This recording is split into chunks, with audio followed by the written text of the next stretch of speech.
Hello, everyone. My name is Benita G. Welcome. I am the host of the Education Concierge. It is season 8. I can't. I cannot believe it. I almost gave up, y'all. Almost gave up. But then someone sent me a message and was like, where are your tips and tools Tuesday and Thursday on Instagram? And where's your podcast? And I was like, the 10 people that are listening, I love you. So it is more than 10 people. We are back. And, every season you improve and every season you go deeper. We disrupt more, we dismantle more, but we also reimagine. We also put it back together. And now we're pulling in community leaders, educational leaders from pre-K all the way up to college. And so today, let me tell y'all something. I would like for you to leave and travel and go. And whatever your profession is, connect with other people in that profession and sit in their presence and talk and learn. So our next guest, that's what I did. I left, I ran away from home and then I ran to home. We'll figure that out later. And she is an amazing woman, educator, and not just an educator. I was reading, because y'all know I'll be snooping. I was reading what people were saying about her on LinkedIn. And she's a mentor, she is a friend, she is an education advocate. Okay. If you don't know her, now you will, but if you live in New York and you're in the education profession, I already know that you know who she is. And it is such an honor and a privilege. And so I want you, podcast family, the Education Concierge family, we're going to introduce and present to our family, Dr. Monique. Now, what I didn't do, y'all, before we started is do pronunciation. So I'm not going to mess it up because y'all know how I feel about messing up people's names. Dr. Monique, because you are here, I'm going to give you the spiel. I am a good old country girl from Lawrenceville, Virginia, and in the South, and the first time you come, wash your hands in the bathroom, not in my kitchen sink, and we fix you a plate, and we give you iced tea, the sweet tea, because unsweetened tea is a blasphemy. But after today, when you come back, you are now part of the family, so you have to make your own plate after today. But we're going to serve it up to you. Then you let us know whether you need anything to touch. Some people don't like their food to touch. Our mama didn't. So if you need a segregated plate, let us know. If you need a to-go plate, let us know. But we are excited to have you here to share with us who you are and how you are reimagining the education. So I'm going to give you the floor. Introduce yourself, and then I want you to tell us, how did you get started in education? Wow. Well, thank you so much, Benita. It's truly a pleasure to reconnect with you. And I hope we get to have that conversation today about how we connected from a virtual space to actually in person and now virtual again, which is really, really just amazing that technology allows us to stay connected with people all over the country and also all over the world. And I think we actually have a couple things in common. So even though I am New York through and through, Bed-Stuy, do or die is a phrase that they say where I'm from. But my dad is actually from the South. And that is actually a part of my why and my journey through education. So I was actually raised by a single father. I'm the oldest of 6 children. And my dad was raised in Vero Beach, Florida, or the segregated area where he was raised was called Gifford, right? So there's the names that's on the map, and then the names that Black people gave the communities that they called their own. And my entry into education was really shaped by him a lot because he went to segregated schools until he was in high school when he integrated the Indian River, Vero Beach High School in Indian River County. So what I learned from him is that in his segregated school that a lot of times we think was so awful, he was really co-raised by teachers who he went to church with, who he saw in the grocery store, who are part of his community. And so he always felt loved and cared for, and he always felt as though people had very high expectations for him. And so when he migrated to the North, which a lot of African Americans did in search of better opportunities, of course he thought, my children will go to the local school in my community because why not, right? Our local school should be, you know, great for everyone. And it wasn't until later my dad was educated that he understood that no, in New York, there's this serious invisible chess game that parents have to play to try to move their children to good schools because the neighborhood school, particularly in schools that are in de facto segregated communities like Bedford Stuyvesant was at that time, the people didn't always have high expectations for you. You didn't get the resources, you didn't get opportunities like trips and things to enrich you. And so we went to the neighborhood school. I was in the get, and I'm going to use air quotes because I want to show that a lot of these things are false, right? So I was in the gifted class. Well, how do we determine what gifted is when you're 5, right? All children are gifted at 5. Some are speaking a lot like me and using their hands and have a lot of attitude. Some are quiet and Yeah. pensive and really drawing and creating empires in their minds, right? But somehow someone gave somebody a test to say you're gifted and you're not.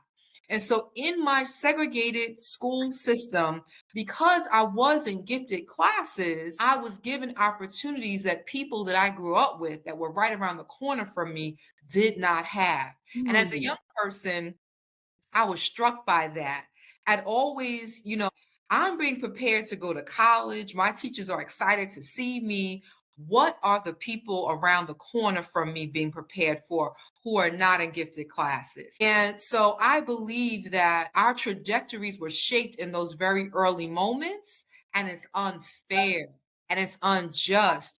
And so at an early age, I said, well, why shouldn't all children go on field trips? Why shouldn't all children learn how to go outside and examine leaves and talk with nature? And that's a part of their learning experience. And so I decided that my work would be making sure that the average child, air quotes again, Mhm. because it's false, right? Every child is extraordinary in their own way. So the average child who goes to a neighborhood school in a predominantly Black or Latino indigenous community is going to get the same type of dynamic education as the higher resource community children who go to schools in higher resource communities. So that's just something I said, oh, I'm gonna disrupt that. And I was at 12 years old asking these questions. And then I became a teacher in the community that I grew up in Bedford Stuyvesant. Shout out to Frank Mickens. If you don't know this living legend, well, he's not living anymore. But when I was there, I got to study under his feet. And he was one who also believed that the neighborhood school is going to be a safe school. It's Yes. going to be a school where you're going to come here and you're going to work. We're going to be prepared for those children. We don't believe that our children cannot pass tests. And I got to learn underneath him in the community I grew up in. That's Powerful. cool. We used to call Boys and Girls High School the Mecca because there was Black and brown and white excellence. And you had to bring your A game every day, or else he would call you out in ways Mm. that we can't do today. But he would call you out. He would call you out. And so what I learned from that is, if we're serious about the work of children, we have to hold ourselves to a Mm. higher standard, right? This is nothing to play with, right? If children do not understand the basic principles of algebra in 8th and 9th grade, then they will forever be on a secondary track that keeps them away from the higher order thinking, the higher math and science courses that keep them out of more challenging and more competitive and more higher paying fields. So we can't play with their lives like that, right? So I learned that from people like Frank Mickens, people like Lester Young and Mama Renee Young and Evelyn Castro. I mean, those were my heroes. And I was actually at an event with Nicole Hannah Jones, and she said, my heroes are not celebrities. My Mm. heroes are the people who are doing the work for the people, right? So turn down for what? All those people who came in and said, I don't care what you used to think. about our school system and about these children. Let me show you what they can do. And so those are the kinds of people I got to learn from. And so I was a teacher. I taught high school in the community I grew up in. My brother had just graduated the year before. And when Mr. Mickens came into Boys Girls High School, before he came, it was crime filled and it was a place that everyone kind of forgot about. And he turned it around with Mhm. love, with structures, with discipline, with high expectation, and being really unrelenting about what he wanted for children. And so I taught there for about 7 years. And then I started asking myself other questions like who creates curriculum? Who looked like me who created curriculum. And so then I moved into that field, right? I was like, well, who's teaching us? I believe that I can be one of the people who teaches other teachers. And then I became a principal in Bushwick at a tender age. I started my own school, the Academy of Urban Planning in Bushwick. And again, it's this notion that children should not have to leave their community in order to get a rigorous education that prepares them for the next steps. So now these communities that I worked in are now, they've been gentrified and $1 million homes. But at the time, it was the hood. It was the Mhm. place where people said, are you sure you want to work there? I said, that's exactly where I want to work. And yes, did I have some challenging days? Yes, I did. Did I see some fights? Yeah, I did. I saw a lot of things that, are BET worthy. However, what I also saw was the power of adults coming together, teachers, principals, parents coming together and saying, this is my house. And in my Hmm. house, we're going to read. Y'all not going to do that gang stuff in here. We're going to visit your home and let the parents know we're not scared to come into your home. We respect you. Even though you might speak a different language and you might be new to this country, we believe that you're your child's first teacher. And we're going to claim this neighborhood and say that there's going to be a something new happening here. And so we did that work for 7 years, and it was some of the toughest years of my life. But that school is still standing. It's still doing very well. We have children who went to that school, who are now teachers Yeah. and principals and, working at UPS and really having a living wage by which they can take care of their families. I actually saw one of my former students, and he said to me at the time I was Miss Darrasaw, he said, Miss Darrasaw, I'm not in jail. I have Mhm. a family. I own a house. I got a good job. I said, well, let me tell you something. Jail was never on your bingo card, not on my bingo card. I never Mhm. saw that for you. That was never an option. I never even thought that was a possibility for you. So it's really about having a belief. There's a saying that say those things that are not as though they were. So you Yes. got to look at those kids and say, I don't care what people said about you. I don't care what your older brother did. I don't care what your mother did. You're brilliant. Let's do this. Right. And so I became a principal, very proud principal in Bushwick in a small school. And then again, as I started asking questions around policy and who makes decisions, I saw that the voices of Black mothers like myself were not Mhm. represented in the higher echelons of our educational system. So the people who made policies about suspensions, the people who made policies about assessment, curriculum, even who gets to be a principal, the ranks of those individuals did not reflect me, someone who came from the quote unquote hood, someone who was and is a mother of Black boys who had been suspended, who had challenges. And I said, I need to be making those decisions. And so that's how I wound up making my way to the superintendency. So Oh, all that on one question. I'm sorry. no, that was what we saw because what happens when we sit down with educators? We want to know the story. And then when you start telling the story, things start lining up and you're like, this is why. And then we understand why. And then we understand why they go. Like we in the country, we say, we never understand why you go so hard in the paint about this. So you sharing your story from dad, thank you, dad, and the strength of it. That's a whole nother segment because we can talk about the importance of the Black dad in the family. Yes. Because I just talked to my daddy earlier. I was like, I gotta go. And the importance of education. You said something that was important, which I did not know because I'm from the South. We did not know, and I don't know how many Southerners actually knew that there was an undercurrent of segregation up north. That's how we say it, up Yes. north. And so you just taught me something that I was not aware of, that was happening in the public school. Because in the South we had our stuff, and then I'm from rural Virginia, so our choices of school was 4 elementary schools, one junior high, one high school in that county. And then do you travel 30 minutes to a county to the north, south, east, and west? And so we're with the same children. So we had tracking. Okay. And so you're tracked, like you said, 5 years old. I want to say for us around third grade is when they said, okay, everybody take this test. I also was in a gifted, we called it TAG, Talented and Gifted Program. And so it's interesting how I was like, okay, so this is how they did it. This is how we did it. The kids that were in the gifted program, you could kind of track us all the way through junior high, all the way through college, all the way through high school, all the way through college. Matter of fact, we're planning out a reunion now. And we talk about certain things now. We're like, did you? And at 12, you were already paying attention. You were already paying attention to this.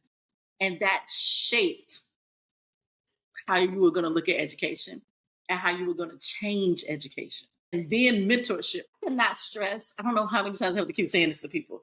Mentorship is essential. You literally named like 6 people. I was like, bah, bah, bah, bah, bah, bah. These are the people that came in and said, no, this is how we're going to run this. Right. And let me show you how, because I'm going to walk away and I'm going to leave you in charge. And I want you to go forth and be in charge. And I need you to be ready. So thank you for sharing all of that, because that's great. Now, this is where it gets even better, because you are now superintendent of Uniondale School System in New York. Congratulations. Thank you. Like I said, I was snooping and reading amazing things happening, not just with you professionally, but you can see the changes you're making. And I tell people, I said, education is like having a great sports team. Okay. When you get in, when you put new management in, and it takes them a while to build the team and to build the front office. And then we start winning championships. All right. So I see it happening.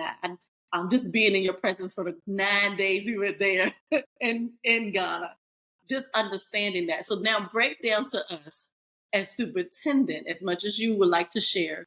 How do you, one, get other people to reimagine? Because you already were thinking outside the box at 12. Let's just be real. And then you came into a system where they were thinking outside the box. No. The kids are going to learn. The kids are going to excel. The kids are going to have recess. Because I don't know why I'm down here fighting people about recess. All children go outside. Talk about that. Talk about that. Taking away recess is not a punishment that we approve of. Especially you and I know certain neighborhoods our students come from, they don't have access to green grass, to turf, to, safety. Oh, talk about it. Talk about it. Ooh. And then here is my son, my fictitious son, who is rambunctious and probably a little ADHD. He may or may not be on the spectrum. He may have acted up in class, but you take him recess, doesn't compute in his head. It doesn't match what he did. And in my head, I'm like, he's the first one I opened the door for and called out for recess. Go forth into the recess world. Run and play. Get all the oxygen and get all the sun and get all the energy out.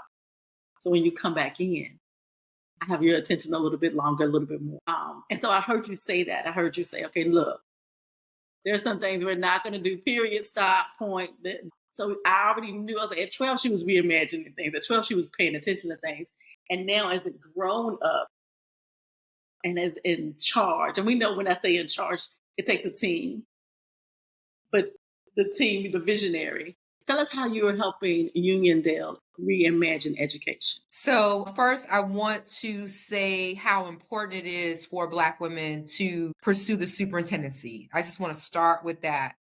Less than 2% of all superintendents across the country are Black women. And that is crazy. So we're good enough to, historically to be mammies and nannies. So that means we are somebody's first teachers. We're good enough to be elementary school teachers.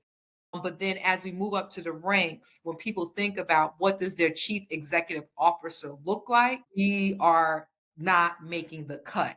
So I just want to encourage whoever's out there who's even thinking that the superintendency is something they're aspiring to yes, number one, go for it. So coming into another place, yes, I was spent my entire career in New York City, and then I moved to Long Island, which is a suburb, because of a job opportunity. So there's a lesson in that too. There was a shift and a reorganization, which happens in large school districts, that presented an opportunity for me to stay and kind of wait it out and see, where it was going to fall, or to just be aggressive and get out there and see what other opportunities there were. And that's what I did. And I found myself in another county in Long Island, and I was an assistant sup there, and then moved into the superintendency going on 4 years ago now, in an amazing, amazing community in Uniondale.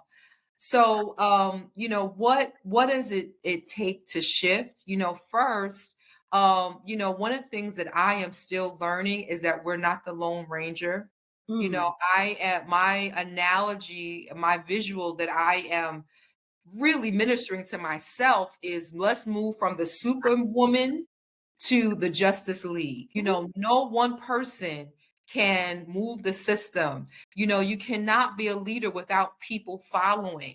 And people will not follow you if they do not feel respected, Mhm. if they do not feel heard, if they do not feel affirmed. So no matter where you go, there are people who've already been doing amazing work, and you have to really believe that. So the same type of visceral, non-shaking, unshakable belief I have in children, I have to have that for teachers. Ooh, pause. Just stop. Wait, because I just want Because to reinforce. the teachers are not the enemy. No. The teachers are working in systems just like children that were not always set up to serve them.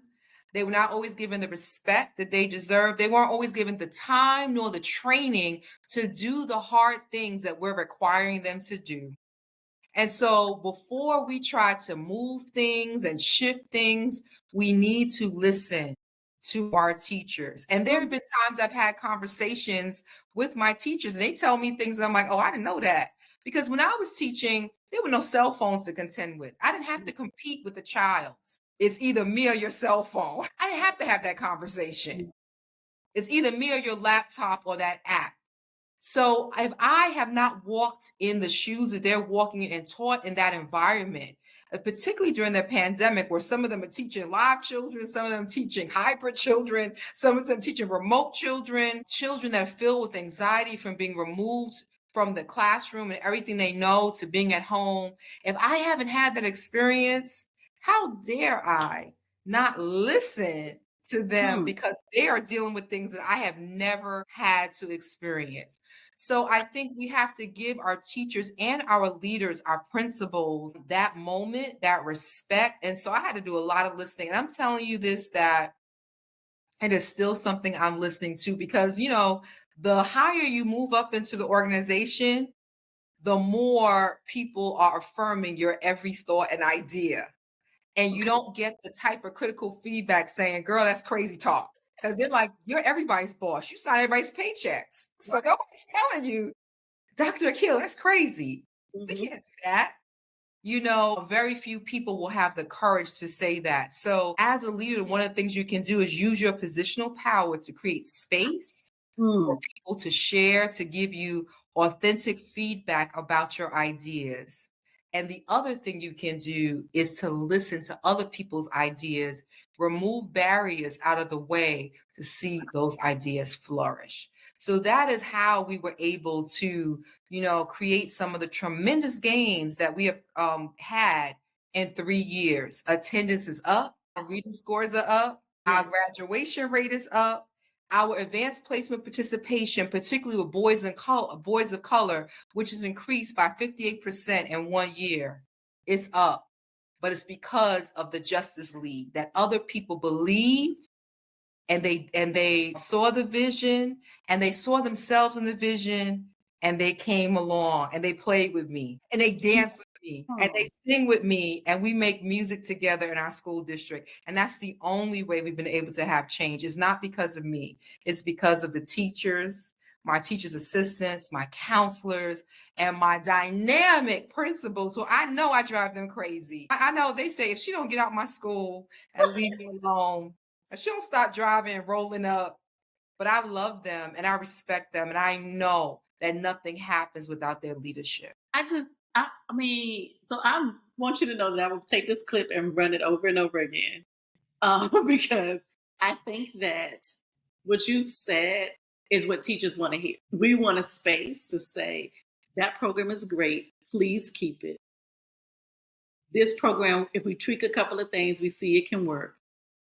And that program is trash. Please take it away. Like that is Can I what tell you something? I'm going to tell you this really short story. So I'm not going to name the program because we okay. don't want to get sued, No. but we don't want to get sued today. But there was a tech platform that I was encouraged to adopt, and we adopted it. And that meant we had to do away with another tech platform that everyone loved. And I thought, well, people are just being resistant. So I'm at board meetings, and teachers, no, parents are saying, I don't understand this new platform. The other one, I was able to access my child's grades. I saw what was happening. The students are saying, can we please have it back? I said, let's give it more time. Let's just do more training. And finally, I realized this is not just resistance. This program is actually not as good as the one we had. And I had to eat crow because we lost money. It was a rollout. I'm a new superintendent, but I said, if this is doing the opposite of what we wanted was, which is having a platform where kids and parents and teachers can communicate with each other about their work, and this is actually making it harder for that to happen, this thing has to go. And I stood up in front of my team and said, we made a mistake. We Mhm. thought this was a better product, but the end user is telling us that it's not. So we're going to abandon the mission. We're going to eat the crow. We're going to lose this money, and we're going to revert back to the program that our end users, which are our teachers, our parents, and our students, are saying works for that. And if I can tell you, I think I gain more respect. So I would tell anybody out there, it's okay to say you made a mistake. Now you can't waste, on end taxpayer dollars, but if you're hearing from lots of different stakeholders, including teachers and parents and students, that it's not working, it's okay to say, I've made a mistake and we're gonna make a U-turn right here. We're gonna go in another direction. It's okay to do that. 100%. And you said this when you did that, the respect, like they already respected you and your team. But when you come back and say, you know what, we have heard you, we have listened, we have investigated, you have sent us the information, we have looked at it all angles, and we have come to the conclusion that you are right. And so, and like you said, it's not everything because there's resistance is not the same as what you're saying. That is important. And even small things like, I mean, just in schools when the principal or the department chair listens to us and we're like, that is the book that you have in the curriculum, our kids, they can't relate to that. And for them to say, you know what, can you go find some other options? And I will always tell my teachers, before you complain, have a plan. And so when you go to the principal and say that doesn't work, but here are three other options because they don't have, so they won't have to look for the options. They can review the options that we have given them, and they can say, I don't like any of those, and we'll go back to the drawing board. But that's one of the things I would say, to help our school leaders, don't just complain, bring them something to say, I saw this option. Can we look at this? So thank you, first of all, just being a former educator, now as a community person, as that auntie, the surrogate mom, for listening. Because when my nieces and nephews were in younger grades, I was that aunt that my brother-in-law gave permission to. My brother, my niece's mom gave me permission to look at their grades online, to communicate with the teacher, but CC everyone. That's essential, and that's part of reimagining. So one thing I want to go back to, you said something that I think is still important today. And one of the things, and you said it several times, and I love how you said it. You said, I listen to the teachers, the students, and the community. What do we need to do now as we're reimagining? Because I feel like there are schools like yours and there are districts like yours that are listening and thriving. And then I feel like 3 districts down, some people are like, we're gonna do what we want to do. And then, well, how do we bring everyone? And I don't even like the word consensus. Just how do we remind everyone that education is for everyone, and we need to listen to see what we need to do. So, one, I think it boils down to respect. Mm. Listen, don't let me start quoting Little Kim. Money, power, respect. It's money, power, respect. That is really what shapes education. People Yes. with the money and the power get the respect. And so I think the way we reimagine it is like, I don't care what you make, I don't care how educated you are. If you went to school only at the 6th grade, you know what you're an expert on? What you want for your child. You're an Right. expert on how your child's experiencing school. You're an expert on how the teacher or the principal made you feel when you came into the door. And so I think the way we reimagine is by treating everybody, whether you're an attorney, and listen, you want to play a game, go into a school where nobody knows what degrees you have. Nobody knows what house or community you live in. Dress in sweats and Crocs and see how people treat you. Play that game and tell me that we have equitable systems, that serve all children. So I think we reimagine by treating all families, whether you come from a single parent home, or whatever your household configuration is. When I was a principal in Bushwick, we had a lot of grandparents raising children because we had immigrant families, people who sent their children to live with a grandparent, children who have been separated because of incarceration or addiction. Treat all of them like they are the Wolf of Wall Street. They went to Harvard. If you treat them the same way you would treat those families, I think that's how we reimagine, because they have powerful things to say. So one, I like to flip the script on, who's important. And even in terms of my work around student voice, because I am a product of gifted education, my voice always carries. Teachers listen to me because I spoke well and I wrote well and I presented well and had all the middle class trappings and the respectability politics surrounding me. What I've done around student voice is ensure that not just the higher performing students with greater oral abilities are included in conversations. I call them academically diverse students. So I have students on my superintendent student council who have ankle bracelets Mhm. because they're involved. I have one of my students, he did graduate, but he told me, I'm a super senior. I said, honey, what's that? He was like, oh, I'm doing 12th grade again. I said, okay.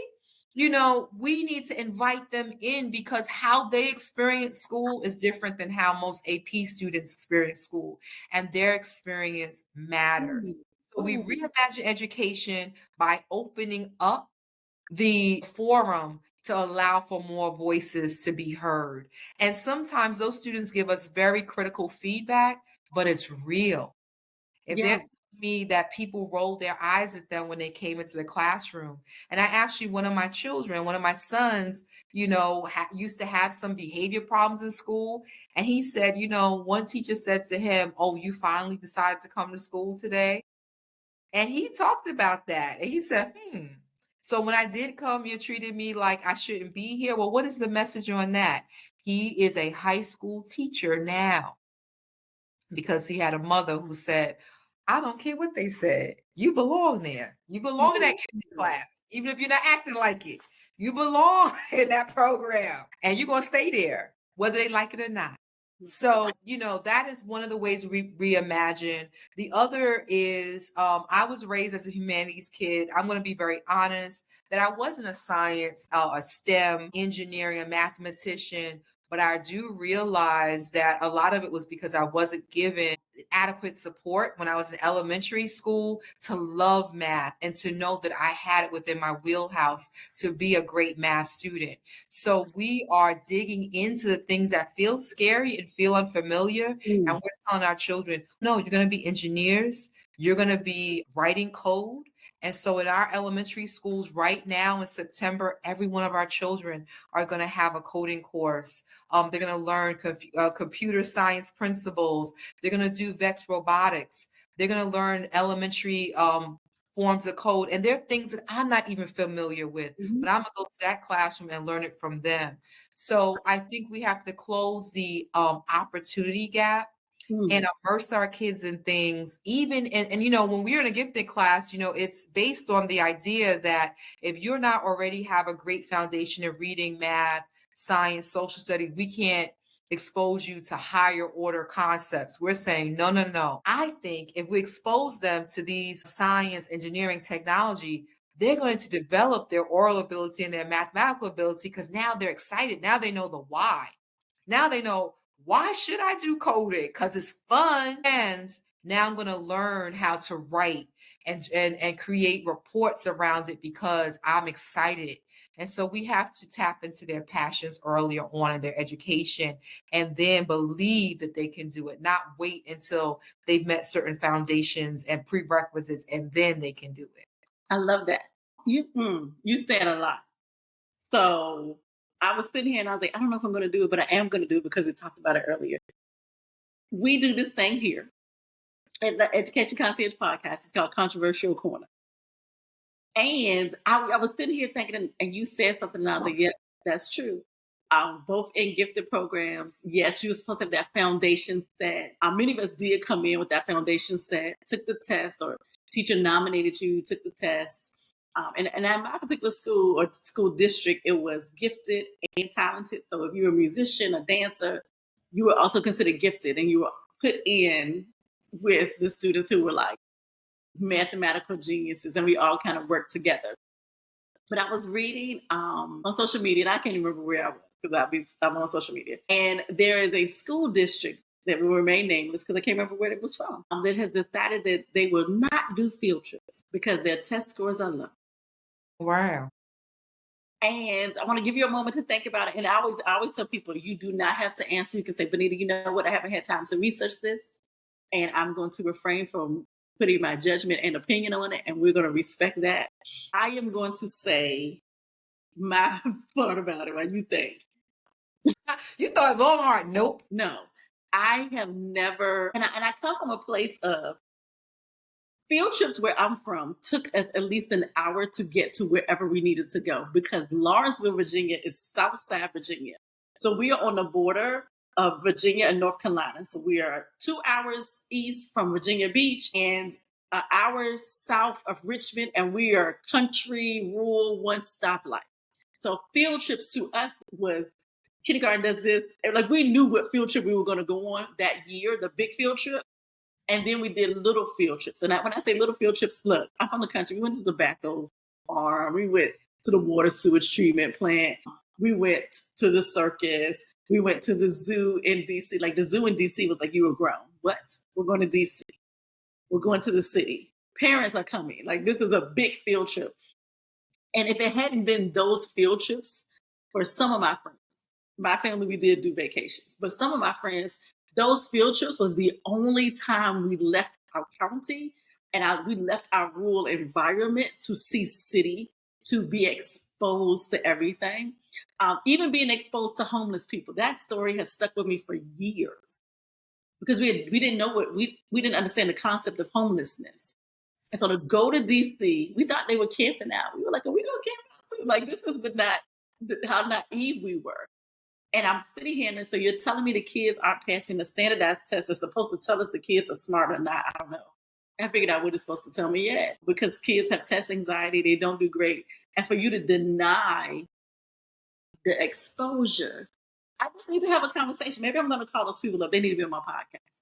We need to have a conversation about this. And so then I'm going to open the floor to you if you want to respond or if you don't, either way.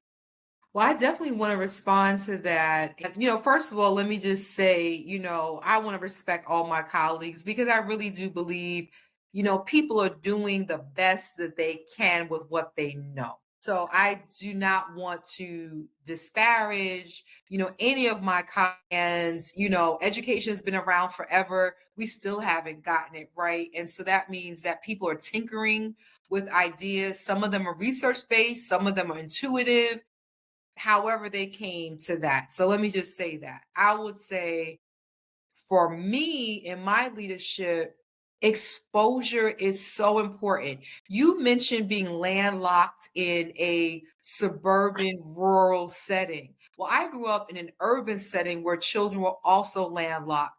They never saw Manhattan, even though it was a train stop away.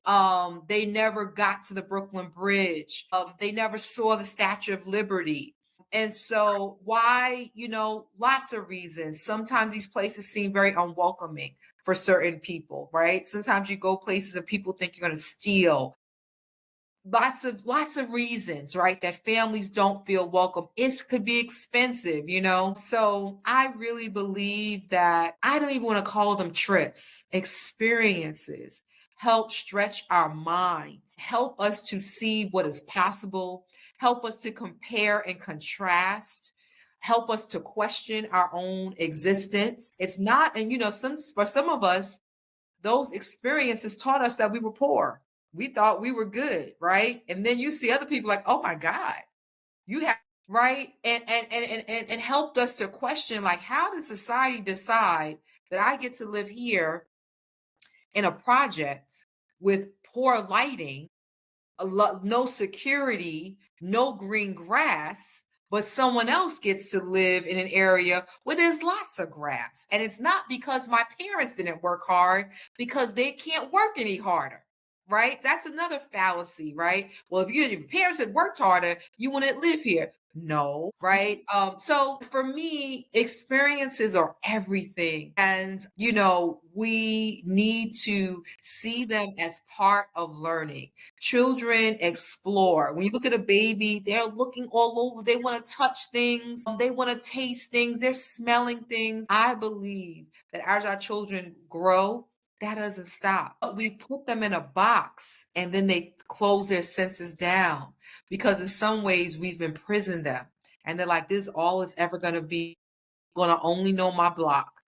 Right. So I think that schools have the power to make sure that children know that this world is bigger than your block. Speaking to ASCD Ghana and the experience that we have, you are part of a global village. There are people who look like you who are ministers of education, who are presidents, who are landowners, entrepreneurs, run factories, and you need to know that. When I was when I was about 12, speaking of that age, I was an exchange student in Panama. So I went from Bedford-Stuyvesant to Central America. And at that time, shout out to my dad again for just having the courage to let me go. And I had to raise money and he helped me. We washed windows for, I think it was $7 a window to raise money for us to go. And that was before Barack Obama. That was before David Dinkins, definitely before Kamala Harris. And when I was in Panama, it was the first time I saw a mayor with brown skin and an afro. And I believe in that moment, the mayor in Spanish is called the alcalde. And then someone said, that's the alcalde of Panama City. I said, what? A mayor with an afro? How can that be? And I do believe it was moments like that that said, oh, I could do anything. It could be anything because I saw it. And so when we make those kind of policy decisions, we are denying children the opportunity to see what they could possibly be, things that we haven't even imagined for them.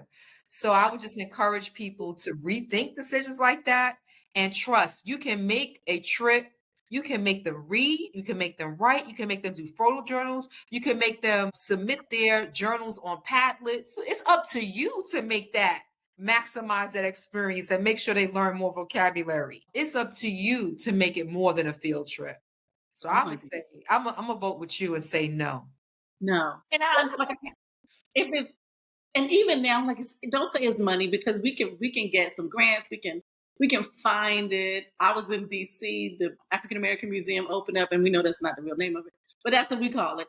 And our students had their IDs. We rode the bus from our school, the city bus.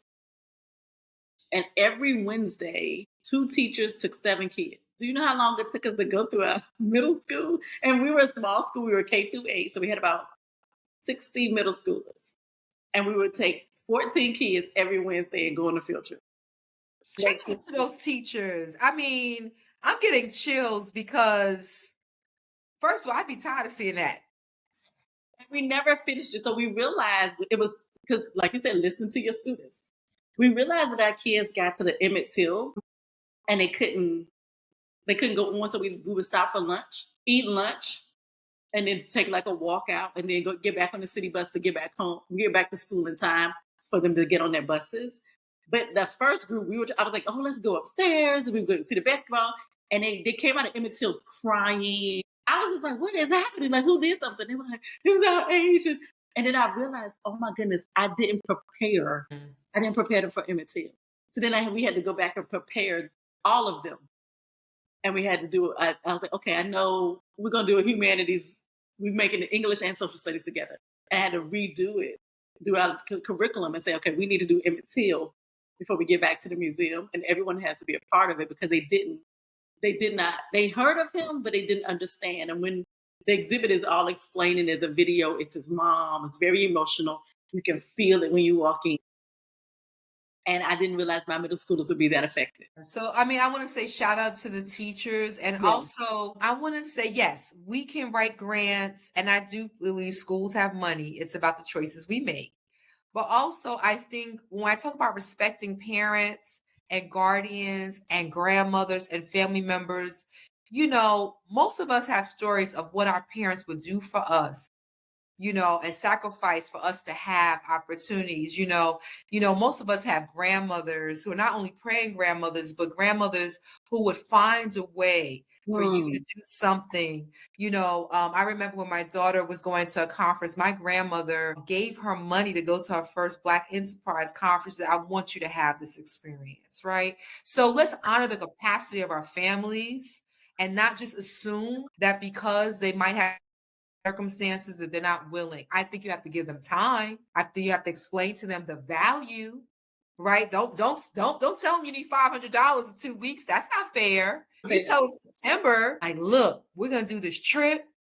We're gonna work with you. What can you do? Can you bake some pies? Can you wash some cars? Can you help? Can you sell some candy on your job? You have no idea. And so we have to honor the capacity of our families and not just assume that they will not invest in their children's learning. They will. Let's give them the opportunity. They will. And because I always talk about that, like, back to school night, open house night. I'm from a small community. We would do it all on the same night. Why? Because now my mom, who was a school teacher, luckily our dad did, but our mom didn't get to meet the parents, the teachers, because she was the teacher. If you have multiple children, like we did, and we're 5 years apart. So literally my mom was at my dad went to the high school, the junior high, and the elementary school.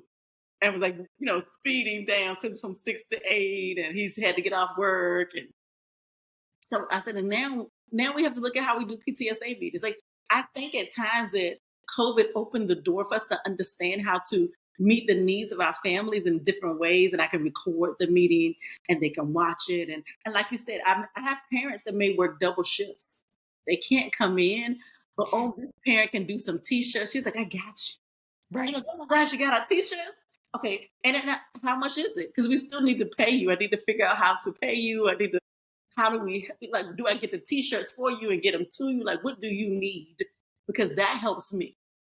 Parents that do newsletters, my parents that can, how, and like you said, when we open the door and say, how can you help us? We can't look at it in traditional eyes. I have to look at it and say, okay, this is what this parent can donate. Like I had a parent, she said, I can make tamales. Make some tamales. Girl, please. Put 5 to the side that I'm making. And she was like, well, 5, I'm just going back. Just put them to the side. And we sold them and we got permission. And we would sell them at the end of the day. So we're not in competition with the cafeteria. That's right. And our kids, they were selling these tamales. And then the next group said, we're going to do ice cream. And so we were able to, like you said, we were able to figure out for the senior, and it was our 8th graders, a senior class, how can we raise money to help our families? Because at the end of the day, we said our family. Okay, we want to help our families at home so that our family at school can go on our field trip because That's we're the right. senior class. And so I love that. We're getting ready to wrap up. Look, we can stay on here all, y'all know. Having a good time, Benita. It's the part that I reach back into my hip hop days, and I know you know. So back in the day when you can get with this or you can get with that. So I'm gonna say this or that. You have to pick one. And we just do this to get to know you a little bit more. Our audience knows you a little bit more. And then we're gonna wrap up. So here we go. Traditional classrooms or virtual learning environments. Traditional classrooms. Okay. Individual projects or collaborative group work. Collaborative group work. Got it. Standardized tests or hands-on learning. Hands-on learning. Okay. Morning. Are you a morning person or a night owl? Night owl. Audio book or podcast? Podcast. Flexible scheduling or a fixed timetable? Flexible scheduling. And here's our last one. In-person workshop or online webinars? In-person workshop. In-person workshop. And that takes us to how we met. Can you tell us about your ASCD Ghana experience, your presentation, and then we're going to roll. When you finish that, we're going to wrap it up and roll into the last segment. Okay, so I have been to the continent before, I've been to Ghana before, but nothing compares to being in a place where my personal passion and my professional work met, and that was ASCD Ghana. You know, my passion for continuing to learn more about our collective history as people of diaspora and working side by side with some of the most phenomenal educational minds in Ghana and the United States was just, I mean, something that I could have never ever had even hoped for or believed would have been possible. So ASCD Ghana was, you know, was the one first of its kind. It was an opportunity. And one of the things I also, you know, came to reflect on is having gone to Ghana a lot or gone to the continent a lot. Usually most of the people you meet are in a service position to you, the people that work in the hotel, your tour guide, your restaurant, but we were really on the same plane. So the exchange was not that I need to do something for you, you need to do something for me. We're doing a knowledge transfer. So it was just really phenomenal. We were treated so well. I've never gone to a conference where I had fufu and jollof rice and the food. I've never nobody could do that. I was like now I'm thinking of every other conference, do better. Give us that kind of cultural food. The music, the fellowship, you know, the relationships have just been, you know, life-changing and affirming for me. And so I presented on building future-ready schools, how to ensure our students are ready for the future that we haven't imagined yet, rethinking career and technical education, making sure we're not creating false dichotomies between college or careers, making sure our students have opportunities to get engaged in CTE. You know, we have a barbering program in our school district. We have an EMT program. We have a certified nursing assistant program.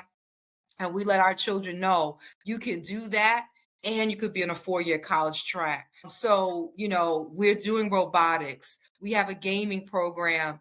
So all those things to let them know that you cannot, you know, be pigeonholed into one area, because the reality is that our children are going to have maybe 4 or 5 different careers before they retire. They will live in different places. They will be in classrooms or work environments with a colleague who is not human. Will be in, you know, they have an AI assistant that most of us are using already. So we want them to be agile, adaptable, flexible, and we want them to also experience their passions, because they might say, I love this or I hate this. I'd rather you know that now than for you to spend all this year in a 4-year traditional college environment, all this time in graduate school doing something you hate. Why don't we expose you to this in terms of your career interests? Now, when you're like, you know what, that ain't for me. I'm not going to be an accountant. That's not me. I thought I was going to be a nurse. I was in a pre-nursing program when I was in high school, and I was like, that ain't me. This is me. This is me. So, but you know, so we have to give children those experiences while they are yet in middle school and high school, let them do internships, let them do job shadowing, let them, talk to people like, what is your day like? If you're not an early morning person, well, maybe this is not for you. We have to try something else. So that's what we talked about in ASCD Ghana. How have we kept that connection going? So I don't know if you know, we have this amazing WhatsApp group, and I've reached out to some of the wonderful colleagues in Ghana, and not just in the big city, but also in some of the smaller villages. And so we are working on some collaborative partnerships between two of my elementary schools and two elementary schools in Ghana. And so we're going to be doing teacher training. And we're also going to be doing a virtual learning project around the concept of home, where we'll explore traditions, language, families. And so our children, which is something we would do with them anyway in third or fourth grade, will talk about and, what their experiences are. And we know that in America, we're not monolithic. We have children from El Salvador, Latin America, we have African Americans, we have Caribbean Americans, Guyanese, Haitian. And so they'll all talk about their traditions at home, and then we'll learn about the traditions that young people in Ghana have. And we know that's not a monolith either, and so they'll share and they'll do a virtual presentation. So I'll invite you to that. And finally, we want our young people to actually go to Ghana. So my hope and my prayer, and any people with money out there in the universe, we're looking for sponsors. I would like to have students in Ghana when the next ASCT Ghana conference comes to town. And we know that's in the middle of July. We want to have about 25 young people from Uniondale doing service learning in Ghana. And then maybe they'll come by the conference and hang out with us as well. So that's what we're trying to do. As Dr. Yaboa said, it has to be more than a moment. It has to be a movement, but it's up to us to keep this fire burning. I love that. Oh my goodness. Thank you so much. Here's the last thing I would like for you to do. How do we keep in contact with you, follow you? How do we find the millionaires and the billionaires who are going to sponsor the babies? And how do people hire you to come speak? Because let me tell y'all something. She doesn't know it. But people, when we sit down to eat our food, we were talking. You're presenting and she was presenting. I'm trying to get over there. I'm on the panel. She's over here. And I'm going to tell you now, inspiring, ready to go. And like you said, it's not a moment, it's a movement. And especially the part where you say, we have to not pigeonhole the kids. They were excited about saying, college or this and both if necessary. Because I know a lot of times as educators, we were like, we want to push them towards college. Once again, I'm a master electrician. I have several in my family. Always made more than me. Like, I've always made more than I have. And then my cousin brought his son in. One son went to college because you're an engineer. And I tell my students, depending on what you want to do, yes, you do have to get a 4-year university. I don't want the dentist in my mouth when you didn't go to dental school. Like, no, thank you. But the electrician, there's a school for you. And I told him, I said, building doesn't stop. I know we say we're in a recession and we're coming out or whatever. I lived in Miami for a year. I never saw them stop building anything. I actually saw you tear down old stuff to build new stuff. That's right. So electricians, even the old houses, you have to come back and rewire. I need an electrician. I need a master electrician for certain things. And so it was important, unlike you, it was important, but I heard they were talking about it and I was excited to see, like you said, to sit and share and glean and learn and think about something completely different. Because I tell people that sometimes Americans, we get in our American way. And to listen and go, oh, but it also to say, oh, that's the same thing we have going on in America too. And they go, yep, equal access, that's not real. We don't have that. That's not real in America. So yeah, we have rule and we have an opportunity gap. Yes. Tell us how we can connect with you. Where are you? And everything will be in the show notes, everyone. So make sure you. Okay, so I'm an Insta girl, so you can find me on Instagram at Dr. Dr. Monique Akil. And I try to just share some of the things I'm doing in Uniondale, some of the things that are on my mind. You can see when I'm running and I'm talking and all that stuff. So you can follow me on Instagram. I'm also on LinkedIn. And it's Dr. Monique Darrasaw Akil on LinkedIn. And I really encourage people to engage with me. I do always answer people who reach out to me in the inbox, as long as you're not trying to sell me something. But if you just want to just talk about ideas and share, reach out to me, inbox me, and I would love to be a part of your learning community. I'm on X. Again, you can find me at Darrasaw Akil at X, formerly Twitter. And definitely follow my school district, Uniondale K underscore 12. Uniondale Schools K underscore 12. So follow us. We're doing great things and we still have a lot of work to do, but the best is yet to come. More in store for year 4. Oh, I love more in store for year 4. I love That's, it. I love that you're a part of the Justice League. that's right. Thank you. Thank you, thank you, thank you. I cannot. You said something that was important, and I grew up with that. My mom, when she was telling me, she said, mentors are people you can touch and you can talk to. And I was like, what? And she said, yes. She said, and because I love Debbie Allen, she said, and I want you to love her. She said, but you need to find a mentor that you can touch and you can talk to. And you said that, and that's important. And so, ladies and gentlemen, boys and girls, welcome to the family. Dr. Again, to have you as a guest on our podcast, but more importantly, thank you for coming into our family of educators, of disruptors, and reimagining education. And we are excited about what we're going to do in the future. More in store in year 4. We're going to follow and we're going to see. And if you need us, you're going to reach out to us and say, I need more people in the Justice League. Thank you. All right, y'all. Have a good one. I'll talk to y'all later. Thank you. Hold on one second. Let me